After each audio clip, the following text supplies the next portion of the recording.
Good afternoon. This is Alejandra Reyes, and this is our assignment for week 3, a current article in finance. The name of tonight's article is Stop Wasting Your Money, How to Start a Budget and Stick to It by Daugherty. When you think of a budget, you usually think of restraining yourself, not spending for the things that you want, but it doesn't have to be like that. You don't have to think of a budget as it is a chore or something that is required and stressful. Instead, we can think about it as if it's liberating, and it'll help us achieve the goals for our future. There are several tools online for budgeting purposes. And creating a budget can help us in many different ways. Setting goals, achieving goals in short term and long term. Also, looking at our expenses and being more conservative about the money and how we spend it. Also, avoid eternal debt. That's one of the main reasons why this article was so appealing to me.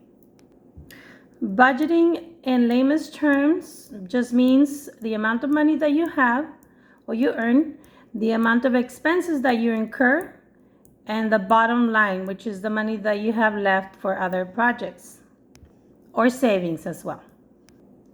Creating a budget has a lot of benefits, especially if you can stick to your plan.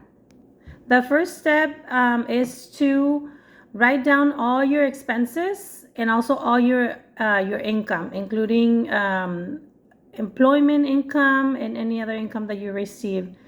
And another thing that it's helpful is to divide it into different categories. For example, food, entertainment, housing, etc.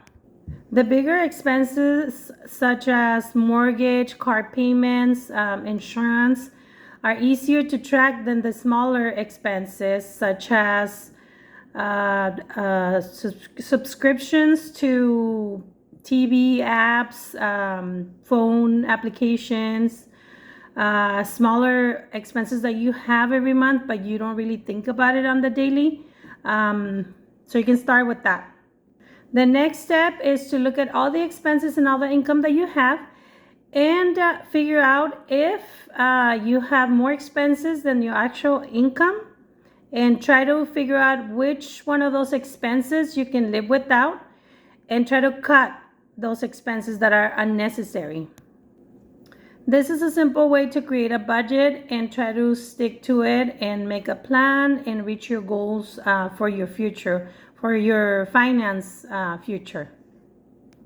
If you have irregular paychecks, it might be a little bit harder to come up with all the expenses and incomes, but there's also other tools online that you can use to estimate your actual income or just create a close as possible estimation of it. There are several softwares. The most common for like small businesses and even personal is QuickBooks, and I have used it. It's really easy to use it.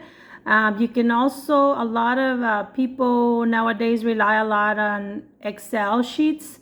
Excels are a great way to do a budget as well, and it's in the lower price end, as well as it's really easy to just continue using it. It's endless. So that's another great tool. And then there's also a lot more tools online and even applications that you can have on your cell phone. Once you create your budget, you'll start to notice that you actually enjoy knowing exactly how much money you bring into your home, how much expenses you have. Pinpoint the areas where it's not necessary to be spending those smaller things that you sometimes don't even think about, and then see your bottom line. And lastly, once you have a bottom line, that means your disposable income, you can use that for savings. Maybe you can up your savings and get to your goal faster than you thought. If you're around my age, you might be thinking about working for the next 30, maybe 40 years even to try to get to your goal for retirement. So the budget or a budget is really a good idea to try to get there before or a little bit sooner so that you can enjoy your retirement life. And it's hopefully at a good age where you can still enjoy traveling and things like that. Anyway, thank you so much for your time. Thanks for looking my video, and I hope you enjoy. Good night.